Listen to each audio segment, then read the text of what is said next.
I mean, it's expensive to hire a new person, but it's more expensive to let a bad egg stay in the organization.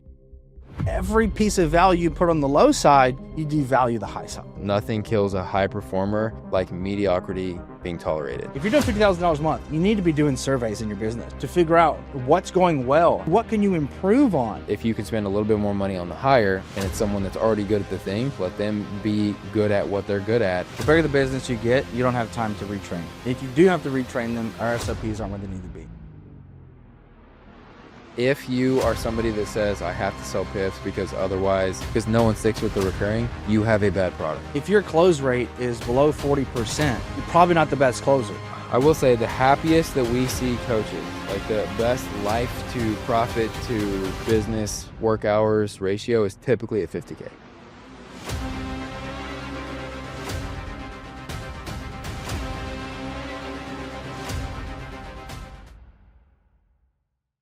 Welcome back to episode 6. Today we're going to do 15 very high-level questions, so buckle up and let's get started. If you don't know, my name is Mike Crowson. I'm the CEO and co-founder of AR Funnel. I have my co-founder and COO, Mr. Bakker Shields. Welcome back, dude.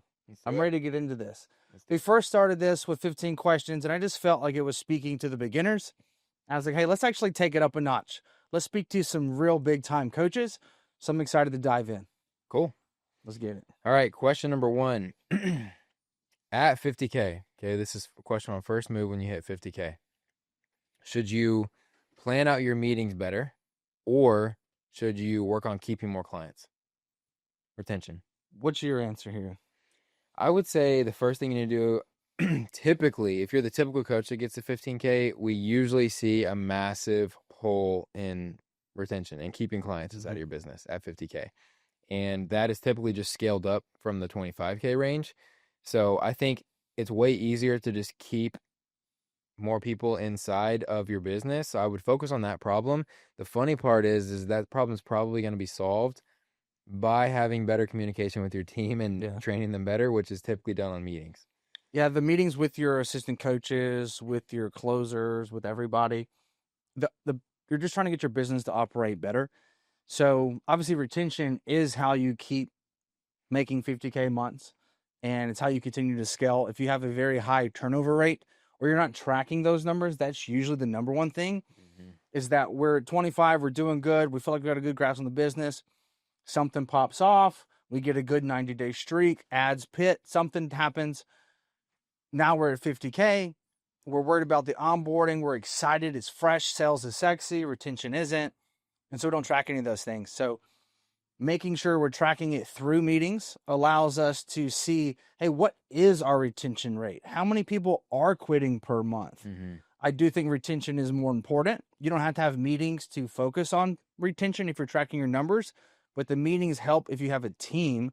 Otherwise, you're the one that knows the data or someone else knows the data, and you're not talking about it, figuring out how you can make it better. Yeah. Step into question number 2.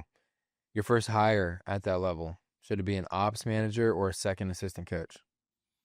That's a great question. I think a lot of that's going to be based off of how many clients do you have based on your price point. I think if you have a very high level product, then you probably have more touch points. So that's catch 22, because I would think, okay, you need another assistant coach to deliver that very high value. But I would also say that the ops manager will help keep it organized. I'm going to say assistant coach over ops manager at that point, because they're just going to be helping keep things organized and point more fingers. But who are you going to point the finger to? Yeah, we got to have somebody help on the fulfillment side of it. So I'm going to say somebody that helps with delivery of the service or the good. I think it depends for me on whether you want to be the head coach model or you have chosen you want to be the entrepreneur. And some of you guys have probably heard me talk about that at this point of there's 2 paths. Typically, this happens at 25K-ish where you have to start picking, do I like more of the business side and I don't want to look at a ton of check-ins and answer a bunch of questions about catch-up and things like that? Or do I want to run medium-sized coaching business and have it be almost like I'm working the premium fulfillment and I don't want to touch any of the business stuff. I don't like the marketing. I don't like the ads, I don't like the content and things like that. So if you're going more the entrepreneur side of things, you probably want to hire an assistant coach because odds are you have clients you need to offload Mm-hmm. or you have capacity that you need to add to the business so you can sell more into it. If you're going the head coach side of things, you're dealing with the capacity. You might have one person co-coaching with you right now, but you're going to want an ops manager because you hate running meetings. You hate looking at KPIs. You hate looking at the P&L statements. One other piece of advice here is something to consider. Every time you get to the level where you need to hire somebody, I would consider raising my prices because it's working well enough where you need more help, which means that we can afford to have more no's come into the business. So we charge more, and then that will end up paying for that person and actually keep your margin. And over time, you actually will either keep the same margin or actually increase your margin. Mm-hmm. So something to think about. All right, question number 3. Should you fix churn or add more clients? I think hands down fixed churn. Mm-hmm. Way It, cheaper. it costs money to get new clients. You have closers, setters, ads, content. I mean, do we have coaches that have a very, very, very good churn rate who don't post that often? Yeah. Who take 5, 6, 7 sales calls a week, close 50% of them, and they're adding 3 and 4, 5 new clients a month. And they just continue to grow month after month after month because retention's good. Those that don't focus on retention, like you just have this giant hole in your bucket to where you got to sign somebody up and then 6 months in, they're out. And then you won't do anything reoccurring because you say, well, people just, they don't make their payments. They don't want to continue. They quit. And it's usually because we're not focused on client fulfillment, not doing a good enough job because we're so focused on acquisition because no one sticks around. Yeah, hard pill to swallow. If you are somebody that says, I have to sell PIFs because otherwise, because no one sticks with the recurring, you have a bad product. You're doing a bad service, period.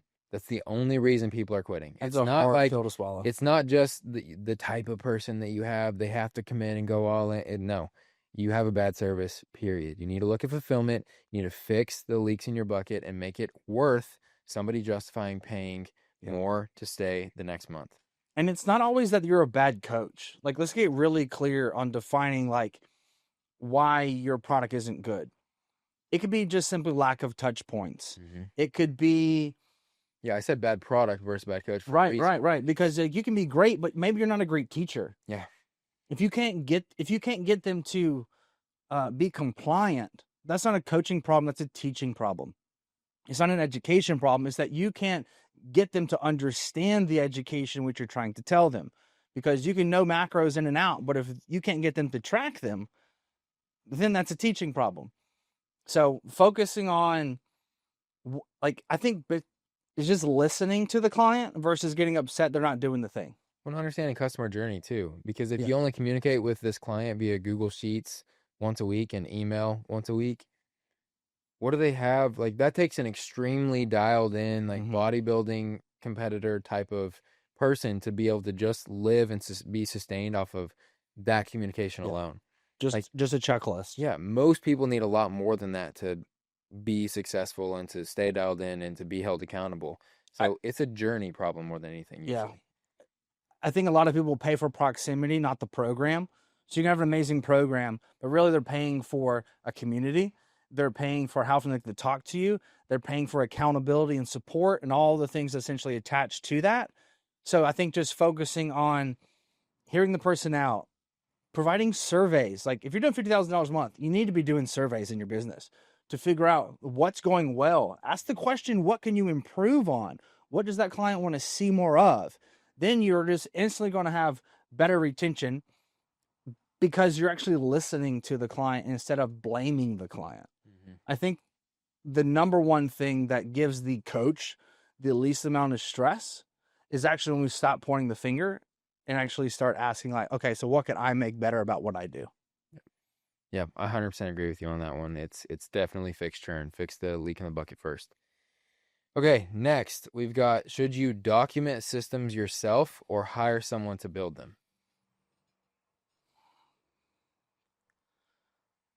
I think it depends on the individual, right? Like first and foremost, your business is built off of somebody paying you to help them achieve a very specific goal around a very specific problem, typically. If you just do general stuff, then they probably won't pay a lot of money for it. But if you have a very specific thing that you need fixed or that you want to improve on, then you need to have either a great skill set in that or hire somebody that does have a great skill set. I think the real question becomes is not should we hire somebody to do it? Should it be somebody we hire in-house or is it somebody we hire out of house, right? Like we're an out-of-house company, right? So, but an employee of yours, somebody in-house, I think that becomes the real question. I think based off of the skill set that's required and the amount of work, a lot of times somebody in-house is something that needs continuous work. Whenever you're building something that's a one-time or there's a lot of upfront work, typically want to outsource that because you don't need to manage that relationship. Like for us, for example, like you don't need to hire a go high level specialist to work for you full time because once you build it, then you're just maintaining it and then tweaking it, which is why hiring somebody like us might just make more sense.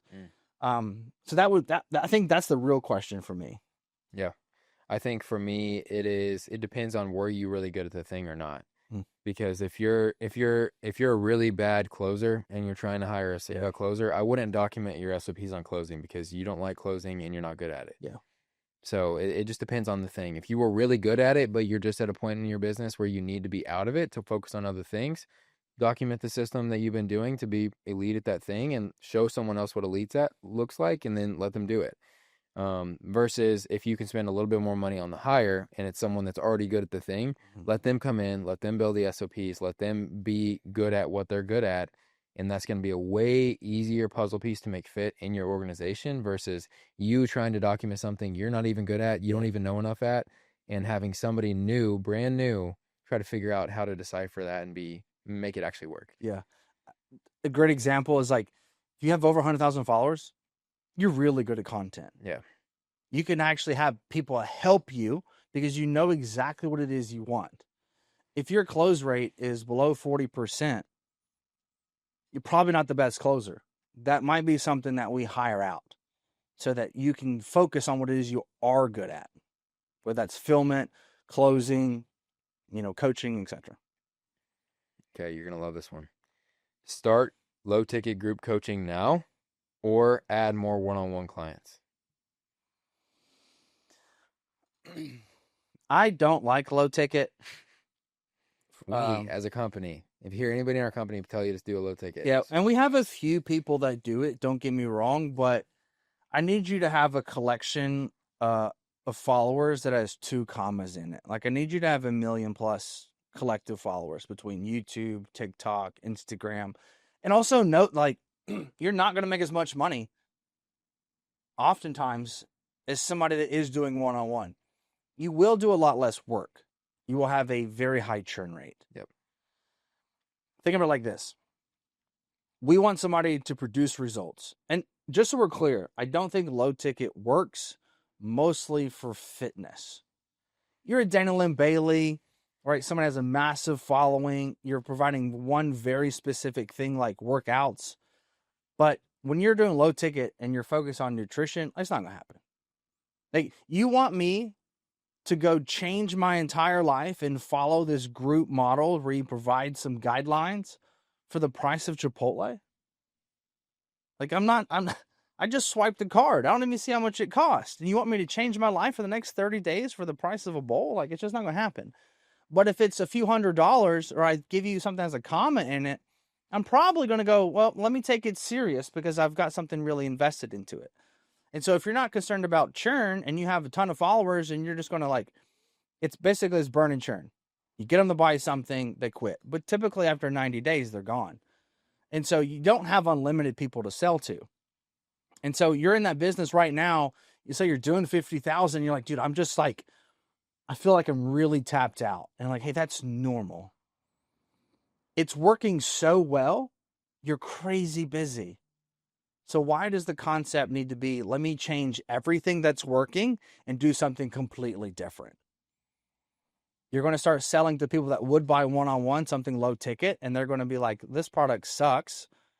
And then now they think your one-on-one is that. But also, too, when you do a low ticket, it actually devalues your one-on-one. There's not very many people that have a $99 low ticket program and then their one-on-one coaching is $1,000. Yeah. It's because what's the difference between $1,000 and $100?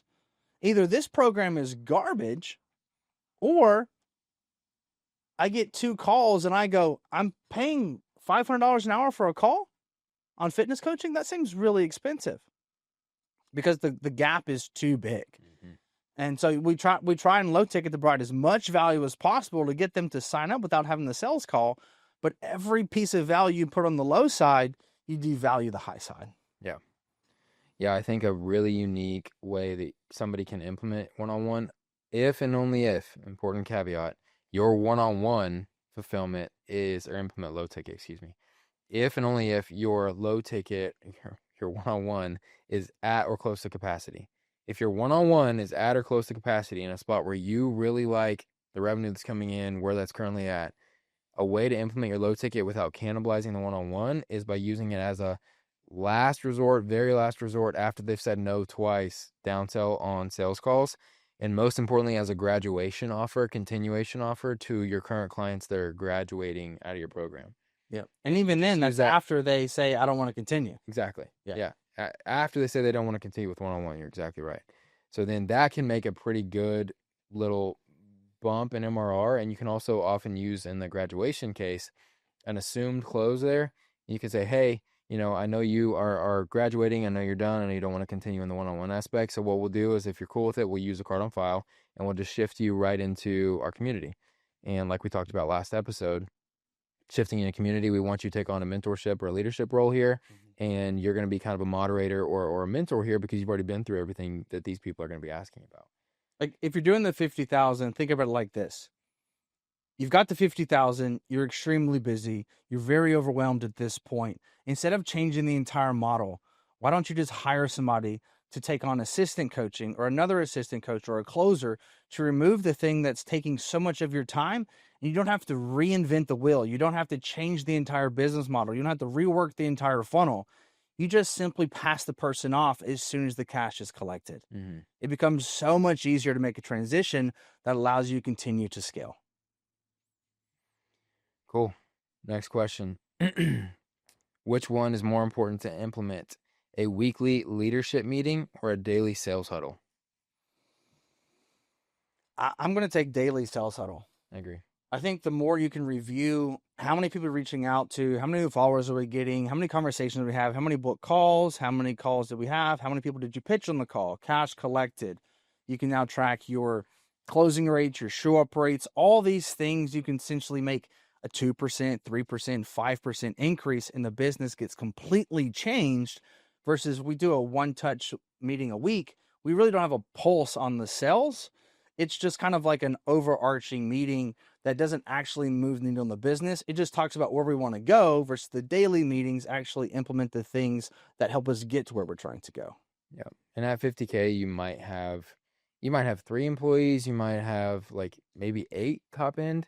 So your leadership meeting's not going to be that different from like you having an all hands type of meeting, because there's not enough people for them to all really be leadership, delegating to a bunch of other people underneath them. So you'd be better off to have like, 3 15-minute meetings with each person 3 times a week, and it becomes so much better. Yeah. So much better. Definitely.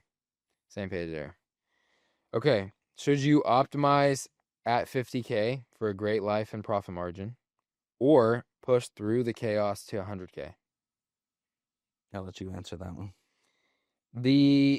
I will say the happiest that we see coaches, like the best life to profit to business work hours ratio, is typically at 50K. That's typically where coaches are the happiest. They're taking home the most money. I mean, your overhead could be below 10K at that. So you're just pocketing 40K per month running a business that you might have to work 20, 30 hours a week. If you have good team members, like that's a really good spot to be in. Also note that a lot of that is also based on how much recurring revenue you have inside the business. Definitely. If you have a lot of recurring revenue, it will bring more joy to your life. I promise you. 100%. Now, if you're a lot of times the head coach will settle out around 50K. The entrepreneur typically, and really anybody that's in some of these coaching containers that we see out there, that's like, you like piff, piff, piff, grow, grow, grow. You got to do 100 plus K per month. Like, they sometimes will force a square peg into a round hole, pushing somebody that either wants to be the head coach, but they're being forced into the entrepreneur role, or somebody that doesn't even really care about the high numbers to believe that that's the only thing that's a measure of success in your business. And we've talked about it a lot. The only places that we see coaches quit are typically below 5K per month and above 100K per month. It's like, that's the zone where if you did not desire to run a large business and employ a lot of people, put a lot of food on a lot of people's table, it's not worth it to. The desire to make 7 figures gross isn't what people like bargain for. It's not what they think it is. It's not what you think it is by any means. As somebody that's done multiple 7 figures multiple times, every business has been different. They all have the same grind around that same mark. Life just becomes a lot different. When you can break the 100K threshold, you can manage it, you can understand it, it becomes a lot easier. But dude, breaking 100, I think the real is like 100 to 150 is like, that's a grind. Because also now you get to where you're managing more people. Because it's not a product at that point. It's typically a management issue at that point. You're not selling something expensive enough for it to be a product issue. It's you have so many people you're trying to fulfill that you get tired of getting messages and you get tired of seeing it. And whenever you start to have this negative inclination about every time you receive a message from a client, you're in a really bad spot. And so you start to neglect messages, you start to hate team meetings, you start to hate all the things of the business, and you forget why you started because you're focused on making the revenue. So you do whatever you can to make the revenue, and that means now you're working 80 hours a week, but you're only bringing home maybe an extra 10% margin. So it's like, do you want to do like double the work for 25% of the money? Like, no. Like, that's just, some people do. We've had our seasons. Yeah. Where like, dude, we do 6 figures and lose money. That sucks. Mm-hmm. There's nothing worse than having a 6-figure month and making negative $3,000. Two years ago, you and I both forfeited paychecks for 6 weeks to allow our team to be able to pay for a team trip because we knew it was going to be a good team bonding experience to go to Orlando. Yeah, I remember that. I forgot about that. Yeah. It's like, and we did pay ourselves so we could take the team to go do something fun to build a better experience because we wanted to push through and get to the next level. We knew that team bonding was required. These are the things that that no one else knew that. Yeah, we're not going to make like a hype video about doing that. Right. Because no, that's not sexy. Right. And it's also, it's like, it's irrelevant. Mm-hmm. Happiness as somebody that's 36, been doing this for 17 years is like really, really important. Like, it's really important. It doesn't seem like it's that important, but there's nothing worse than I see that somebody that's 25 that just has no spark in their eye because you've got to do this for the next 20 years. And if you hate it now, wait till you're 30 with a kid. Mm-hmm. And you're really going to hate it. You're going to want to burn it all down, go back to just having your certain amount of clients and go back to the 50K mark. And you'll be like, man, it was so nice when we were here. Never push yourself outside of this threshold that you don't want to get to until you're ready to get there. So my best advice is just don't force the numbers like oftentimes we try to do, because every time we've tried to force it, it's caused us more stress and it actually doesn't happen. And that's forcing it through hiring employees. That's forced it through like spending money on ads, like trying to push it instead of just letting it happen just naturally. And the number one thing there is just patience and time. It's time. You just need time. Yeah. I mean, there's been, I would say, for both of us, especially while we were kind of in like an optimization phase last year, mm-hmm. there's been months where we have come together and been like, man, this was like a really fun month. Mm-hmm. And neither of us could have told you at that given time if we, like, where we were at for the month revenue wise. It's just like the business was actually enjoyable. Yeah. Like, we were doing cool, fun things that we were all, like, it was filling everybody's cup. And so there's a lot. I would much rather a coach walk in the door and say, hey, I'm having more fun running my like I'm enjoying running my business more than ever, than them come in and be like, I just hit 100K, but man, it like might cost me my marriage or might cost me And something. we've heard it. Yeah, We've seen it. I've multiple lived times. it. Yeah. Okay. This is an interesting one. Fire the underperforming employee or retrain them. Hmm.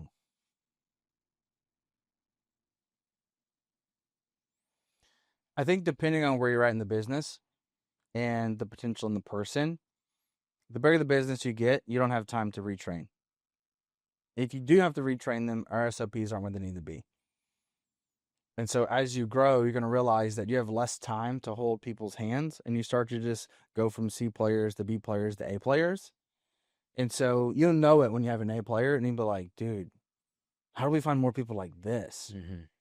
So I think that just the age-old saying goes is that you hire slow and fire fast. Mm-hmm. I agree.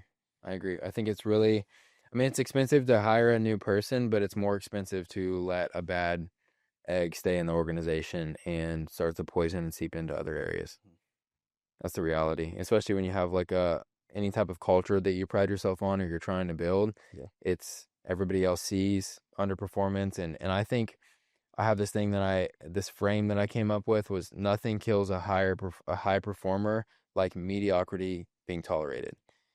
Whenever a high performer in a spot where they feel excited to be a high performer, if they watch mediocrity be tolerated and that's okay, then why would I pour myself in like everything I have into this and continue to give it my all whenever I'm going to be acknowledged on the same level as this other person I know doesn't care, doesn't work hard, doesn't do whatever. It's hard to go the extra mile whenever we're not truly compensated for it, whether it's value Mm-hmm. or money or recognition. And your real A players, it's not about compensation as much as it is value and recognition. Mm-hmm. They will seek out a company they want to work for. You're not typically going to find an A player and be like, "Will you come work for me?" Yeah. Typically, it doesn't work that way. Yep. Agreed. KPI dashboard, so key performance indicator dashboard, or standard operating procedures. Say that again. KPI dashboard Mm-hmm. or SOPs. SOPs. I think you have like to track KPIs is something I think that's more advanced. Because we can just do more and make more money. At the 50K mark, though, like you probably still aren't tracking KPIs and you're still doing 50,000 a month, which is excellent. But without SOPs, like you can't get to the next level. You can't hire the appropriate people. You just can't do the things efficiently, and it's going to take up all your time. Where KPIs don't even matter. So I think SOPs are super important, but I think at 50K, I'll go opposite route of you, devil's advocate on this one. I think you should know your numbers inside and out. And I don't think that you as the owner, if you're the owner watching this, you have to know all of them and be finding all of them and reporting all of them yourself. I think the relevant people, so like your head coach should be reporting up whether that's churn numbers or client success or client happiness or check-in fill out rate, how many clients are filling out check-ins versus not. Your ops manager should be submitting churn and retention rates and things like that, and your accountant should be doing. So everybody should be reporting metrics up to you, Even but they're all going your to make setters, your assistant, like everybody that does a task should be sending over reports and tracking what they're doing. We have a framework called MOA, which is super easy to remember. MOA. Every KPI should have a metric, like what is acceptable, an owner who owns that and is in charge of reporting that, and then an action when read. So when this number is out of the acceptable zone, what is triggered within the company? So for example, with a show rate on a call, if show rate dips below 75%, that automatically triggers the closer to do a conversation review with the setters on what type of people are we booking on calls, because they're obviously not viewing this as they're bad leads, right? So MOA, MOA, metric, owner, action when read. I like that. Okay. At 50K, should the founder, the person that created the business, stay in sales or hand it off completely? I don't think there's a right or wrong answer to that. Agreed. If you love sales and you're great at it, stay in it. One of the things I always suggest for people that when you get a closer, The big mistake is giving every single sales call away. I think there needs to be, hey, gain back 20% of your time. Stop selling in the evenings. Gain back that time with whether you want to go golfing or your spouse or the weekends. Have somebody else fulfill that. But if you're really good at it, keep doing it. It just becomes like, if you hate it, you're not good at it, and you love coaching, then find somebody else to do it. Maybe it's the 80-20 the other way. You only take 20% of the calls. Maybe you only take the calls of people that you know or want to, or referrals only. But I don't think there's a true answer to that. It's just what fulfills your cup. Working with a client right now who does 20 sales calls a week, and they're completely stressed. They have a sales coach. They're good at sales, but it's half of their week. But every week, the complaint is, I just have zero time. And then they're also a PT as well. So assistant coaching is a lot more difficult. And so they want to make sure they provide a really good service. So they're doing all the sales calls and like 80% of the fulfillment. It's like, you need to focus on the fulfillment. Get out of the thing that's eating up half of your week. Mm-hmm. Pass that to somebody else. If it drops 5% on a close rate, who cares? You're gaining 50% of your time back, and you're closing 5% less of people. Like, I will take that trade-off. Yeah, all day. All day. For sure. I agree with that. Whatever fills your cup more. 2 more. Client results or client retention? I'm going to have to go with client results. If you're not producing results in your company, but you're collecting the money, like, you're not doing this world any good service. It's a disservice to the people that pay you. So convincing them to pay you more money, or selling them, and you're great at that, but you provide a poor service to them and they're not getting the results, you need to spend your money in continued education. You need to become better at teaching. You need to become better at getting them to comply. Like, if we're not producing results in happiness, then I think, what's the point? Why are you calling yourself a coach? Yep. Agreed. Last question. Would you rather have a 30% margin at 50K or an 80% margin at 15K? 80% at 15K would be take home of, I think, 12K. 30% at 50K is like 14K. I'm going to have to go lower. I would rather have the 80% margin. The gross number is irrelevant, right? Look at it from like this. So for the extra, let's say it's $5,000 difference, we have to do, well, it's $2,000 in this case. $2,000 in this case. Mm-hmm. We have to do literally like 3 times the work, 4 times the work for 10% more money. That, no one would take that bet. At 15K, you don't even need another person in your business. No, but you know what it really does though? It shows you where you can get to. Mm-hmm. Because if you're at 80 at 15, what happens when you can get to 60 at 50 versus 30 at 50? Now, I think the real question becomes is, what's the difference between the two? It's going to be overhead and employees that you have. And the number one thing is going to be pricing. Yeah. How much money are you charging per client? Because at the 50K and you have a 30% margin, you're not making enough profit per person, or you're not great at content, spending a ton of money on ads, a ton of money to acquire the client, which means at 100K a month, you're going to want to quit before you get there. Mm-hmm. It's just not worth it. Why would you want to make $30,000 on $100,000 worth of work? Like, you might as well sell hats online to make the same margin. It's just not fun. When you start losing interest in making the sale, it doesn't excite you, I don't think you're charging enough money. If it doesn't excite you to bring on a new client, something needs to change. Either you need to get out of that position, or we need to raise our pricing. I need you to fall in love with the business again. And that's going to be based off of, truly, for the entrepreneur, how much are you charging? Mm-hmm. Agreed. That's all. Cool. I hope these 15 questions helped you. If you're around that 50K mark, this is just our advice, and we appreciate you guys showing up. Check out the last coaching corner. Also, check out below. You will see different links to be able to get these new hats that we have, along with the workshop that we have. If it's not already sold out, click the links below, check them out, and we'll see you guys in the next episode. See you then.